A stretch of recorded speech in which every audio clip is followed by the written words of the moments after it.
జరిగిపోయింది. పిల్లలకు బాగాలేదు, ఏరే హాస్పిటల్ మార్చాలని పొద్దున్నే ఫోన్ వచ్చింది. పెద్దోడు నేను కంగారుగా ఆడికెళ్ళాం. తీరా ఆడికెళ్ళేసరి పిల్లలు బాగానే ఉన్నారు. ఎవరు వాళ్ళని ఏరే చోటుకు మార్చాలని ప్రయత్నిస్తున్నారు. పెద్దోడు నేను ఆపడానికి ప్రయత్నించాం, కానీ మా వల్ల కాలేదు. పిల్లలతో పాటు పెద్దోడిని కూడా తీసుకెళ్ళిపోయారు. మోహనమ్మ, పెద్దోడిని ఆ చీకగాడు ఏం చేస్తాడో అన్న భయంగా ఉంది.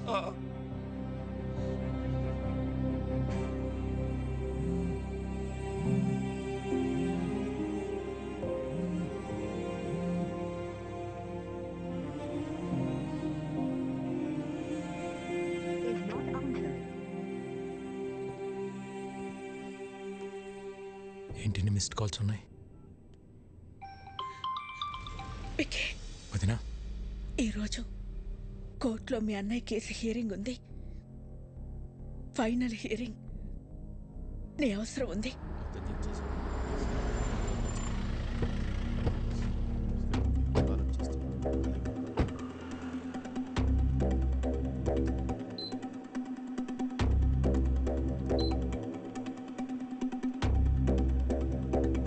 వదినా,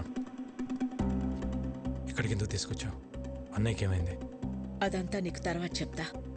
నువ్వు లోపలికి రా. విక్కీ, లోపల ఏం జరిగినా సరే నేను చెప్పేంత వరకు రియాక్ట్ అవ్వకూడదు, సరేనా? రా.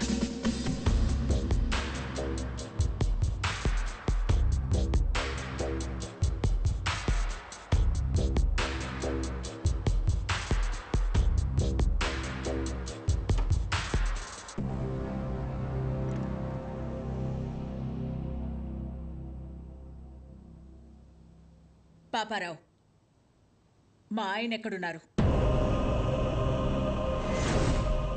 చెప్పండి కమిషనర్ గారు. కోర్టు శిక్ష వేస్తుందని భయపడి పారిపోయి ఉంటాడు. అరెస్ట్ వారెంట్ రాగానే ఎక్కడున్నా వెతికి పట్టుకొస్తాం. మీ నాటకాలు ఆపుతారా? పిల్లల నట్టం పెట్టుకుని హాస్పిటల్కి పిలిపించింది బాబాయిని కొట్టి ఆయన్ని తీసుకెళ్ళింది జీకే కాదా? పోలీసులు అక్కడుండి కూడా రియాక్ట్ కాలేదంటే దాని వెనకున్నది మీరు కాదా? మర్యాదగా చెప్పు పాపారావు, ఆయన ఎక్కడున్నారు? ఈ రోజు నా అల్లుడు కేసు గెలుస్తాడు. పారిపోయిన నీ మొగుడు ఏ రైలు పట్టాల దగ్గరో శవమై తేల్తాడు. రాజారాంకి కొడుకెలాగో లేడుగా. తలకురివి పెట్టడానికి తమ్ముడిని రెడీ అవ్వమంటే పెట్ట.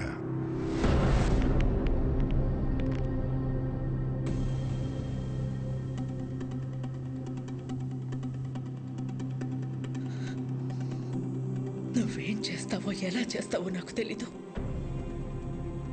కోర్టులో నీ కోసం ఎదురు చూస్తూ ఉంటాను. ఆయన ఎక్కడున్నా సరే 10:30కి హైకోర్టుకి తీసుకురావాల్సిన బాధ్యత నీది. ఆయన కేసులో ఓడిపోయినా తట్టుకోగలను, కానీ పారిపోయారన్న నిందని మాత్రం నేను భరించలేను.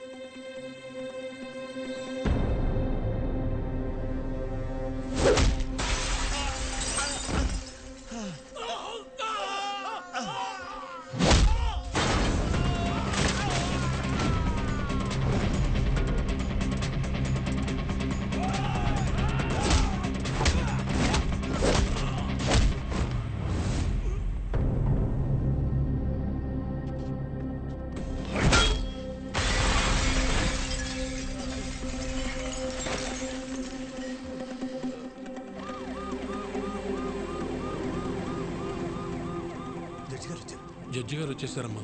రాజారాం గారు ఇంకా రాలేదు. నాకేదో భయంగా ఉంది. మీరు భయపడొద్దు, ఆయన వస్తారు. వాడు ఆయన్ని టైంకి తీసుకొస్తాడు.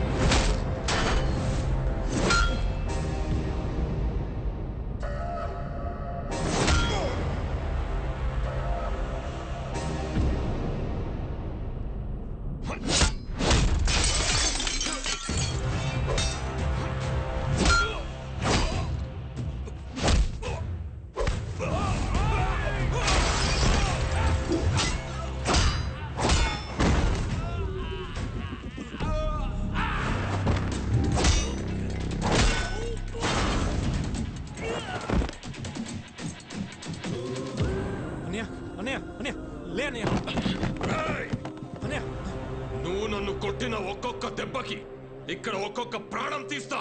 రారా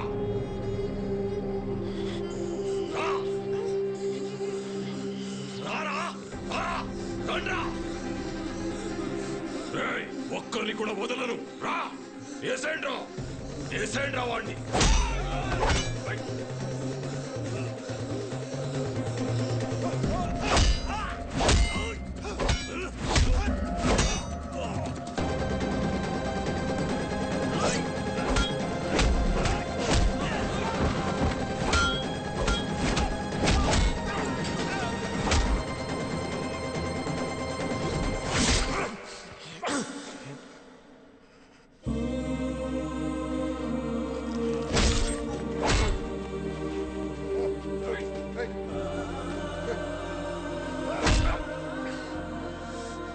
లాయర్ గారు, రాజారాం కోసం వెయిట్ చేస్తున్నారా?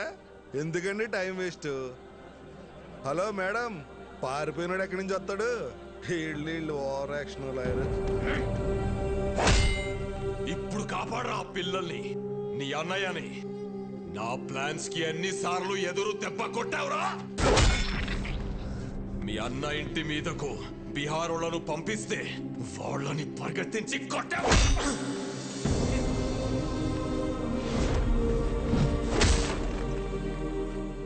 యాగం దగ్గర మీ అన్నయ్య చూస్తుండగానే ఫ్యామిలీ మొత్తాన్ని లేపేద్దామనుకుంటే దాన్ని తిప్పి కొట్టావు కదరా.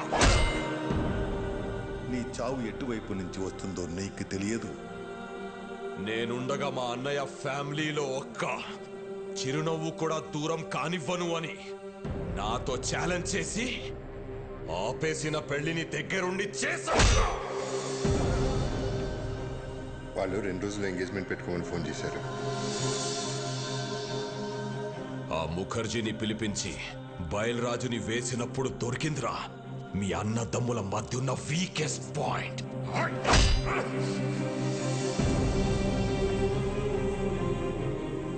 కాపాడరా, ఇప్పుడు కాపాడు.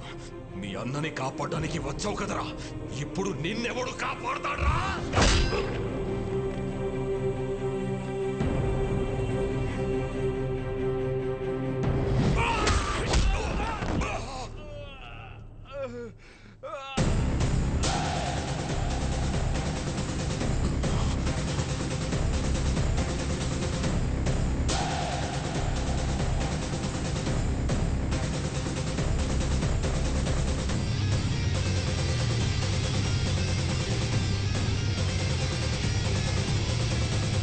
నువ్వే కరెక్ట్ విక్కీ.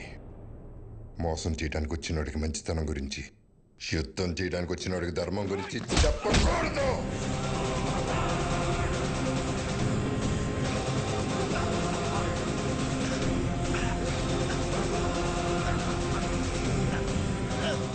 చంపేస్తారా?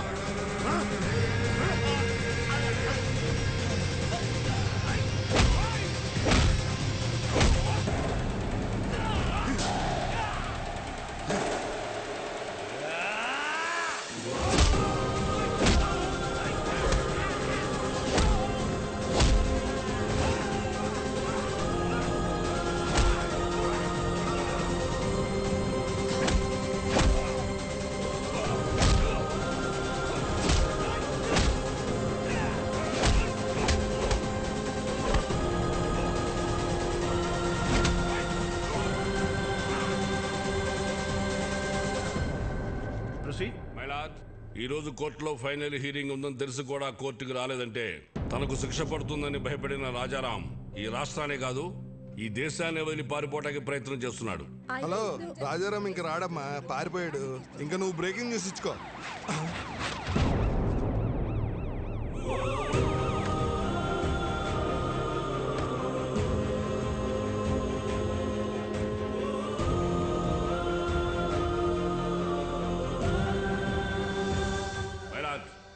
కోర్టుకి ఆరోపణలు కాదు, ఆధారాలు కావాలన్న విషయాన్ని లాయర్ గారు మర్చిపోయినట్టున్నారు. ఆధారాలు ఉన్నాయి మై లార్డ్.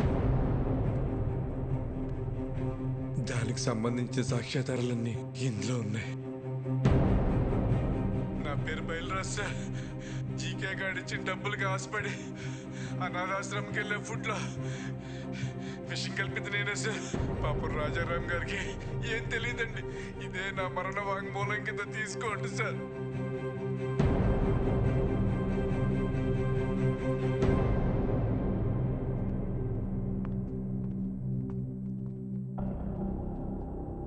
మై లార్డ్, నా పేరు మహేష్. జీకే ఫుడ్ కంపెనీలో నేను ఫుడ్ సైంటిస్ట్గా పనిచేశాను.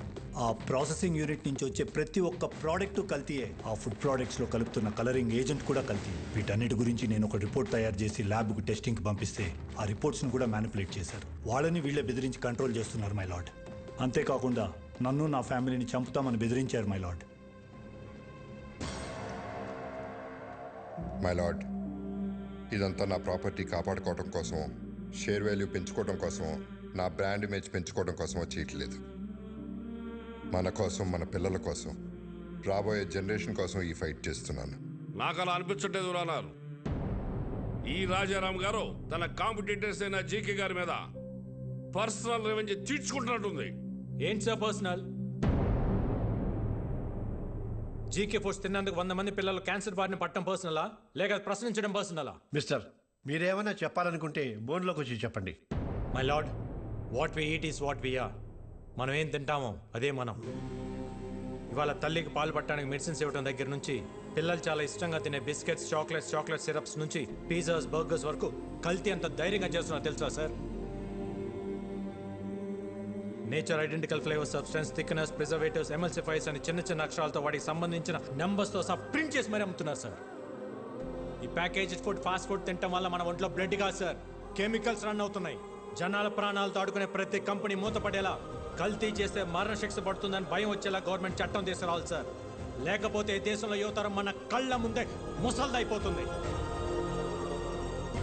నెక్స్ట్ జనరేషన్కి ఉచిత విద్య, ఉచిత వైద్యం ఇవ్వకపోయినా పర్లేదు సార్. కల్తీ లేని ఆహారం ఇస్తే అన్ని వాళ్లే చూసుకుంటారు. మైలాడ్, ఇలాంటి స్పీచెస్ కి జనాలు మారరు. ఏంటయ్యా ప్రభాకర్ నువ్వు మాట్లాడేది? అతను మాట్లాడేది తన గురించి కాదు, మనందరి గురించి, మన పిల్లల గురించి, వాళ్ళ భవిష్యత్తు గురించి.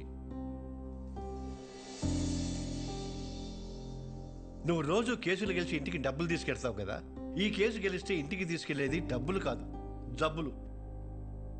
మన నాయకులకి వాళ్ళ అధికారాన్ని కాపాడుకుందామన్న శ్రద్ధ కాకుండా రాజారాం గారి లాగా ఒక్కరు ఆలోచించినా కూడా మనకి ఈ దుస్థితి తప్పేది. ఈ కేసులో జీకేని దోషిగా పరిగణిస్తూ జీకే ఫుడ్స్ ని బ్యాన్ చేయాల్సిందిగా, అందులో ఉన్న ప్రోడక్ట్స్ ని కాన్ఫిస్కేట్ చేయాల్సిందిగా పోలీసు వారిని ఆదేశిస్తున్నాను. ఇదే కేసులో అసత్య ఆరోపణలు ఎదుర్కొంటున్న రాజారాం గారిని నిర్దోషిగా ప్రకటిస్తున్నాను.